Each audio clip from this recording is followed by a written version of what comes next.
चौधरी साहब, जाहिर बात है सबसे पहला सवाल जो है वो आपके हवाले से ही किया जाएगा और ख़ासतौर पे पाकिस्तान तहरीक इंसाफ के सपोर्टर्स की जानिब से किया जाएगा कि वाई यू, आप क्यों कर रहे हैं ये सब कुछ, आपको आपके पास ये मैंडेट किस तरह है। और जाहिर बात है अगर आप कोई स्टेप ऐसा उठा भी रहे हैं जिसमें अगर उनकी बहनें इन्वॉल्व नहीं है या पाकिस्तान तहरीक इंसाफ की मौजूदा लीडरशिप इस प्रोसेस में इन्वॉल्व नहीं है, तो जाहिर बात है आपको शक व शुबात की निगाह से देखा जाएगा। नहीं, शक व शुबात की नजर से क्या देखा जाएगा? यानी आप चाहते हैं इमरान खान बाहर ना आए, देखो या इमरान खान की बहनें क्या चाहती हैं कि इमरान खान बाहर ना आए? आप चाहते हैं कि पीटीआई के तमाम असीरान जेलों में ही रहें? सवाल ये नहीं है ये कहना कि जो बंदे जो है जो जो ये देखेगा वो, तो क्या वो उनका दिमाग खराब है कि वो ये सूरत हाल को कंटिन्यू करना चाहेंगे पीटीआई में? हर बंदा पीटीआई का, जैसे हमारी बात हुई है, वो कहता है कि ये ही वाहिद हल है जो आप कर रहे हैं और इसको ही आप आगे बढ़ाएं। यानी जो भी लोग बाहर बैठे हैं या जो ये सोशल मीडिया के ऊपर या इधर बात कर रहे हैं, उनका कोई स्टेक ही नहीं है। ना पाकिस्तान में कोई स्टेक है, ना इमरान खान के लेकिन साथ चौधरी कोई साहब, स्टेक उनको है। उनका स्टेक और उनका मैंडेट तो इमरान खान साहब ने या इमरान खान साहब की बहनों ने उनको दिया है ना, आप इसको ये डिनाई इमरान किस तरह खान की करेंगे। तो इनिशिएटिव नहीं है ना, ये इमरान खान का इनिशिएटिव तो नहीं है। जब भी आपको इनेबलिंग एनवायरनमेंट करना पड़ेंगे, तो अगर एक पार्टी का इनिशिएटिव होगा तो दूसरी पार्टी उसको रिजेक्ट कर देगी। सर ये कंसर्न पाकिस्तानीज का इनिशिएटिव है। जिस तरह मैंने आपको बताया, पहले हमारी मुलाकात पीटीआई के सारे दोस्तों के साथ हुई और उसमें बहुत सारे लोगों का यही ख्याल था जो आपने बात कही है कि जी वो हमें शक की नजर से देखेंगे और ये हो जाएगा वो हो जाएगा। लेकिन इमरान ने, महमूद मौलवी साहब ने, हमने सोचा कि अगर हम इसी में पड़े रहे तो फिर तो कोई भी कुछ नहीं ले करेगा मैं चौधरी और साहब, हम चौधरी साहब पाकिस्तान टेटेरिएट ही होता जाए। चौधरी साहब इजाजत दीजिएगा। बात यह है कि बाहर से जो बाहर लोग बैठे हुए हैं, अब चले मैं नाम ले लेता हूँ, जिब्रान इलियास, जो ऑब्वियसली इनका सोशल मीडिया सारा मामला हैंडल करता है, वो ऑटो पे तो नहीं चल रहा ना, उसको जो इंस्ट्रक्शंस आ रही हैं वो पाकिस्तान से ही दी जा रही हैं और तो नाम जो है वो जिब्रान का has nothing to do with that, PTI has nothing to do with that. नहीं। इमरान खान साहब का जो ट्विटर अकाउंट है या पाकिस्तान तरीके साहब का ट्विटर अकाउंट है, बाहर से ही ऑपरेट हो रहा है ना। ओहो, लेकिन उसका इनिशिएटिव से तो कोई ताल्लुक नहीं ना, सर वो मैं अपना करते रहे। नहीं, वो क्या करते रहे वो सर, वो उनकी होने वाली ट्वीट्स को या उनके उन अकाउंट से होने वाली बातों को डीजी आईएसपीआर अपनी प्रेस कॉन्फ्रेंस में नोटिफाई कर रहे हैं, बता रहे हैं कि जनाब ये देखें, this is the problematic area. वो कहां से कंट्रोल हो रहा है? पाकिस्तान से कंट्रोल हो रहा है वो।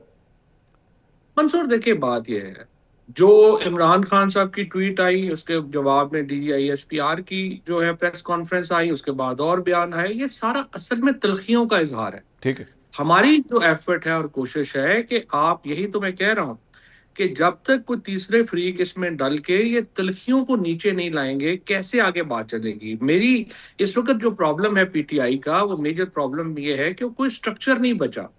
तो जब तक कोट लखपत के ये जो 5 लोग हैं, शाह साहब हैं, एजाज चौधरी हैं, महमूद रशीद हैं, यास्मीन राशिद हैं, उमर हैं, ये लोग बाहर आते हैं तो ये एक स्ट्रक्चर बन जाता है फिर पीटीआई का, जो इमरान खान से भी बात कर सकते हैं, जो हुकूमत से भी बात कर सकते हैं। ठीक। So we will have a structure जिसके अंदर, और जो पॉलिटिकल वर्कर्स को रिलीज करने से, औरतों को रिलीफ देने से एक माहौल बनेगा जिसमें बातचीत हो सकती है। आगे फैसला तो देखिए फिर इमरान खान ने करना है।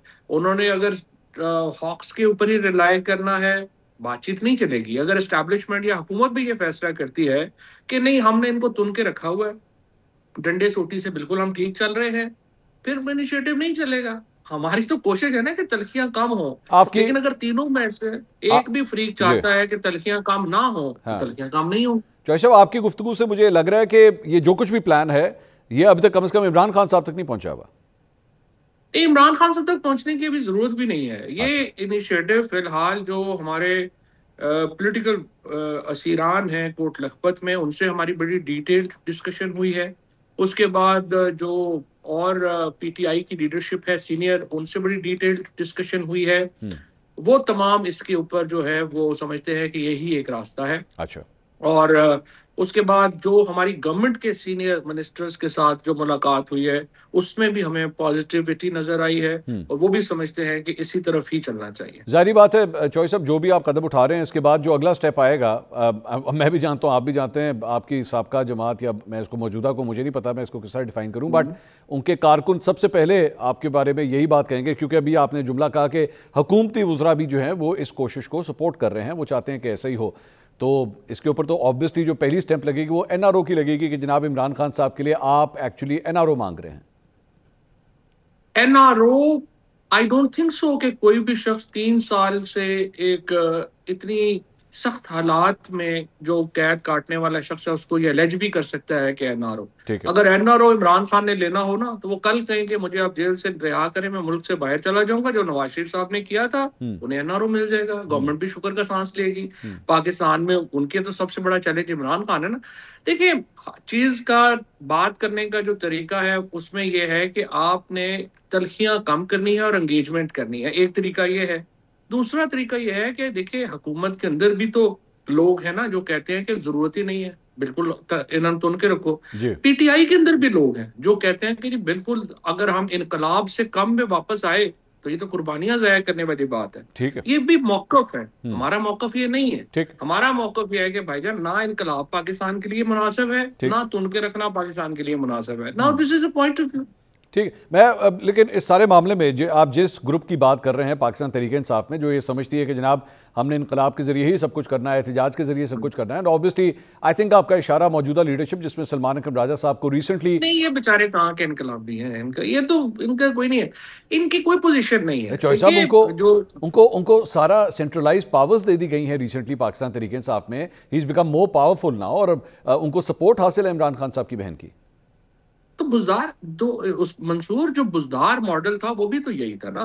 आपने उस्मान बुज़दार का मॉडल पंजाब में लगाया था, वो नाकाम हुआ है। इमरान खान को मैंने जब अगस्त में मिला मैंने उनसे कहा कि आप क्या कर रहे हैं, ये लोग जो है ये आप हमें किसी तरफ जो है नहीं लेके जा सकते। और एक्चुअली खान साहब का जो ये प्रॉब्लम रहा है, पहले भी रहा है कि वो हमेशा एक ट्रस्ट के ऊपर जो है वो उनका नहीं होता। सो वो ऐसे लोगों को उन्होंने सिलेक्ट किया है जो उनकी भी मदद नहीं कर पा रहे, जो अपनी मदद करने के काबिल भी नहीं है। और उसके नतीजे में देखो ना, हम लोगों को जो पीटीआई का जो सारा स्ट्रक्चर था वो तो 9 मई और 20 जून के दौरान एस्टेब्लिशमेंट ने, हुकूमत ने तबाह कर दिया।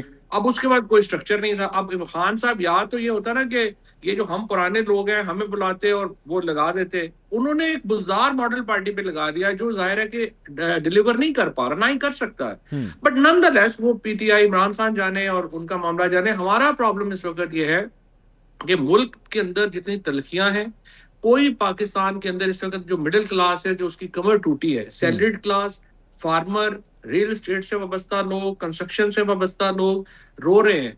इनकी जब तक पाकिस्तान में हम एक माहौल नहीं बनाएंगे, स्टेबिलिटी का कोई फ्रेमवर्क नहीं बनाएंगे, पाकिस्तान की मुश्किलात नीचे नहीं आएंगे। So our concern is Pakistan.